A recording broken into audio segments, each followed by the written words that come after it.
بسم الله الرحمن الرحيم الحمد لله رب العالمين الرحمن الرحيم مالك يوم الدين إياك نعبد وإياك نستعين اهدنا الصراط المستقيم صراط الذين أنعمت عليهم غير المغضوب عليهم ولا الضالين.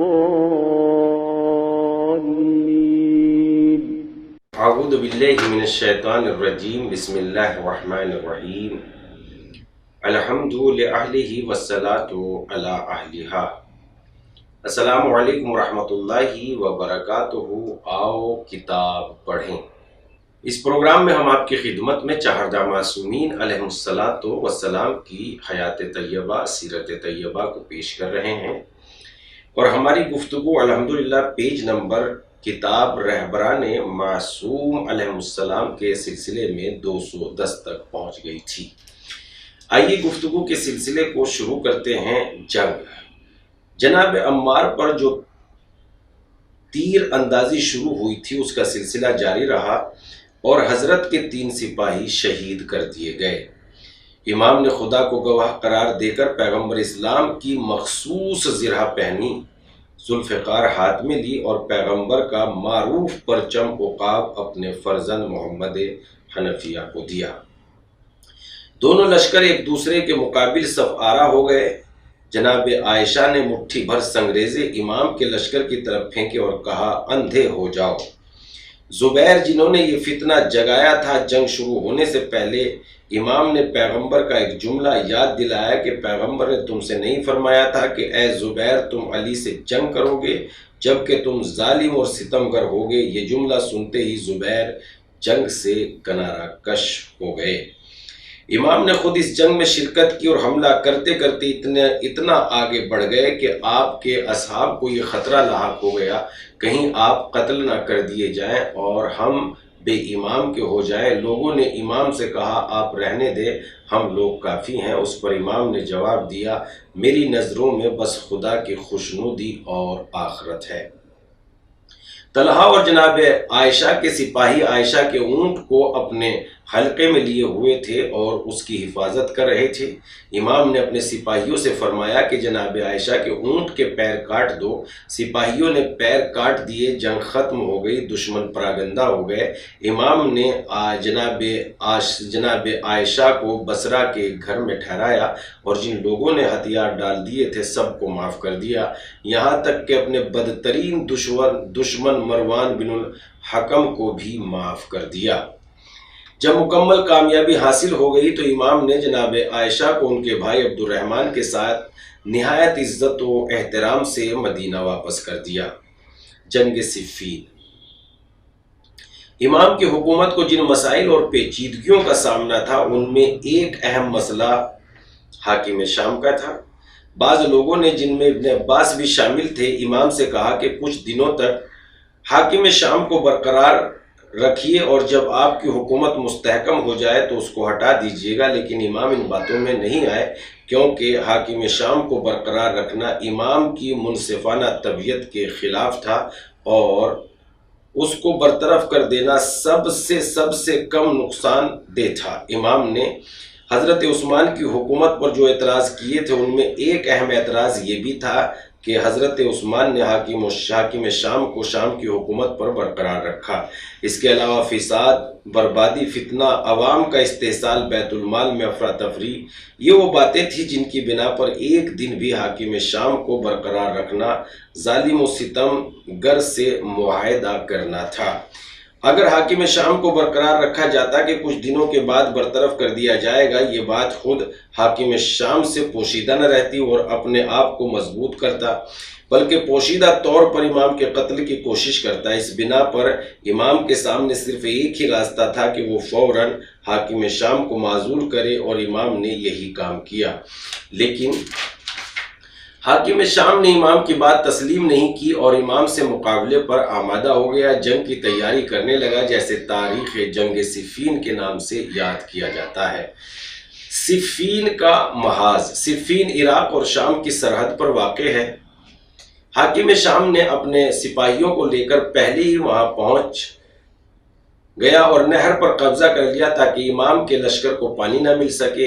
امام اپنی فوج لے کر وہاں پہنچے اور حاکم شام کے سپاہیوں سے نہر حاصل کر لی۔ حاکم شام نے اپنے مشاور اور چالاک سیاستداں عمرو عاص سے کہا کہ تمہارا کیا خیال ہے، ہمیں پانی سے محروم کر دیں گے؟ عمرو نے کہا کہ نہیں۔ عمر عاص نے کہا کہ نہیں، علی تمہارے جیسا کام نہیں کریں گے۔ وہ ایسا ہی ہوا کہ امام نے ان پر پانی بند نہیں کیا۔ یہ کام تو بس آپ ہی کے خاندان سے یا آپ ہی سے منسوب ہے۔ صف آرائی: امام کی فوج 90,000 اور حاکم شام کی فوج 85,000 تھی۔ امام کی فوج میں 900 انصار، 800 مہاجرین جو رسول اللہ صلی اللہ علیہ وآلہ وسلم کے ساتھ جنگوں میں شریک ہو چکے تھے، اور حاکم شام کی فوج ان لوگوں پر مشتمل تھی جو پیغمبر اسلام سے جنگ کر چکے تھے اور برابر اسلام کی راہ میں روڑے اٹکا رہے تھے۔ مسعودی اور دوسرے مورخین نے لکھا ہے کہ جنگ سے پہلے امام نے حاکم شام کے پاس یہ پیغام بھیجا کہ میرے پاس چلے آؤ اور مسلمانوں کے درمیان اختلاف ایجاد نہ کرو۔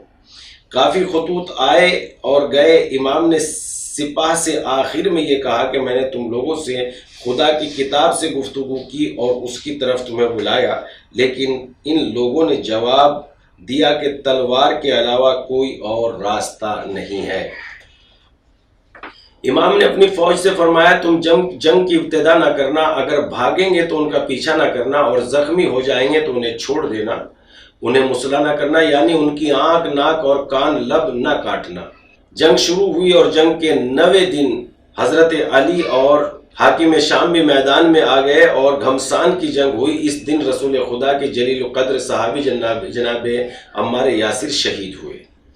شہادت کے وقت لوگوں سے پانی مانگا، لوگوں نے دودھ سے لبریز جام پیش کیا اور دودھ پیا اور کہا اللہ اکبر اللہ اکبر۔ آج وہی دن ہے جس کی خبر رسول خدا مجھے دے گئے تھے۔ جناب عمار کا یہ جملہ پیغمبر اسلام کی اس حدیث کی طرف اشارہ کر رہا تھا، اے عمار تمہارا آخری شربت دودھ ہے اور تمہیں ستمگر اور باغی گروہ شہید کرے گا۔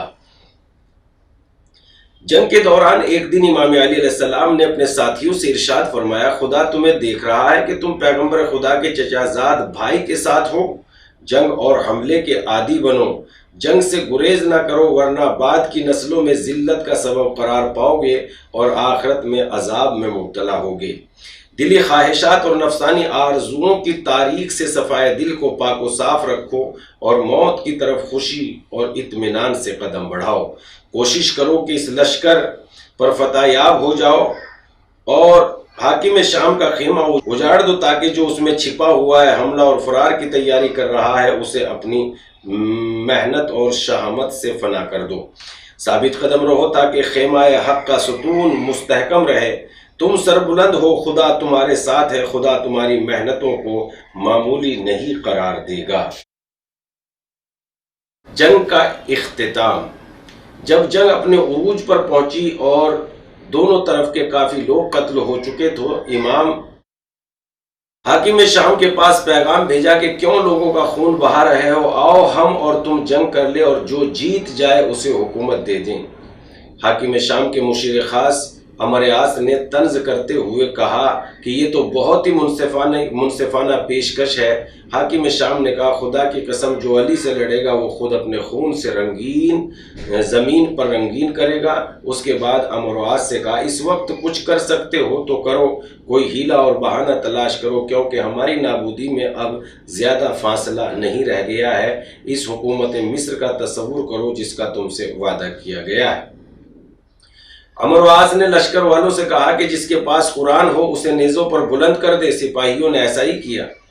جن کی عقل آنکھوں میں تھی وہ یہ دیکھتے ہی دھوکے میں آ گئے کہ جنگ روک دی کہ ہم ان سے جنگ نہیں کریں گے جو قرآن کی پیروی کرتے ہیں۔ امام نے لاکھ سمجھایا کہ صرف دھوکہ ہے، اس فریب میں مت آؤ، مگر ان لوگوں نے ایک نہ مانی۔ آخر کار بات حکم تک پہنچی اور حکومت حاکم شام کو مل گئی۔ امام کے سپاہیوں نے امام کو اس بات پر مجبور کیا کہ وہ اپنی طرف سے ابو موسیٰ اشعری کو حکم بنائے اور حاکم شام کی طرف سے عمرو عاص کو حکم بنایا گیا۔ عمرو عاص نے ابو موسیٰ کو فریب دیا کہ علی اور حاکم شام دونوں کو ہی حکومت سے معزول کر دیا جائے اور عبداللہ بن عمر کو حکومت کے لیے منتخب کر لیا جائے۔ یہ بات طے کر کے دونوں عوام میں آئے تاکہ اپنی اپنی رائے عوام کو باخبر کر دیں۔ ابو موسیٰ نے کہا میں علی کو حکومت سے معزول کرتا ہوں۔ عمرو عاص نے کہا میں ابو موسیٰ کی رائے کی تائید کرتا ہوں اور میری رائے یہ ہے کہ حاکم شام لوگوں پر حکومت کریں۔ اس طرح حضرت علی علیہ السلام کی حکومت کو زبردست نقصان پہنچا۔ جنگ نہروان بغداد اور حلوان کے درمیان واقع ہے، جہاں سن 37 ہجری میں خوارج سے جنگ ہوئی تھی، اسی لیے اس جنگ کو جنگ نہروان کہا جاتا ہے۔ جنگ صفین کی واپسی پر امام کی فوج سے 4000 سپاہی جدا ہو گئے اور ایک الگ گروہ بنا لیا اور امام سے مطالبہ کرنے لگے کہ حاکمیت کے سلسلے میں آپ نے جس گناہ کا ارتکاب کیا ہے اس سے توبہ کیجیے۔ امام نے فرمایا میں نے تم سے نہیں کہا تھا کہ یہ لوگ نیزے پر قرآن بلند کر کے تمہیں دھوکہ دے رہے ہیں، ان کی باتوں میں نہ آؤ، جنگ کا فیصلہ ہو جانے دو۔ اس وقت تم یہ اصرار کر رہے تھے کہ فیصلہ حکم کریں گے، اور جب تم حکم پر اڑ گئے، اس پر میں نے کہا کہ حکم عبداللہ بن عباس ہوں گے، تو تم اس بات پر راضی نہیں ہوئے، تم نے ابو موسیٰ اشعری کو حکم بنوایا، ساری باتیں تم نے کی اور ذمہ دار مجھے ٹھہرا رہے ہو۔ ان لوگوں نے امام کی بات تسلیم نہیں کی اور ذو الصدیہ نامی شخص کو اپنا رہبر منتخب کیا اور فتنہ و فساد پھیلانے لگے۔ پیغمبر اسلام کے جلیل القدر صحابی عبداللہ بن خباب کو دیکھا تو ان سے دریافت کیا کہ علی کے بارے میں آپ کیا کہتے ہیں؟ انہوں نے کہا علی تم سے زیادہ عالم اور تم سے زیادہ پرہیزگار ہے۔ اس پر خوارج نے کہا کہ آپ گمراہ ہو گئے ہیں اور ان کو قتل کر دیا اور ان کی نسل ختم کرنے کے لیے ان کی حاملہ زوجہ کو بھی قتل کر ڈالا۔ یہ لوگ اتنے زیادہ جاہل اور متعصب تھے کہ جو کوئی ان کو سمجھانے کی کوشش کرتا تھا اسے قتل کر ڈالتے تھے۔ خوارج کے ساتھ امام کا برتاؤ بہت ہی عادلانہ اور منصفانہ تھا۔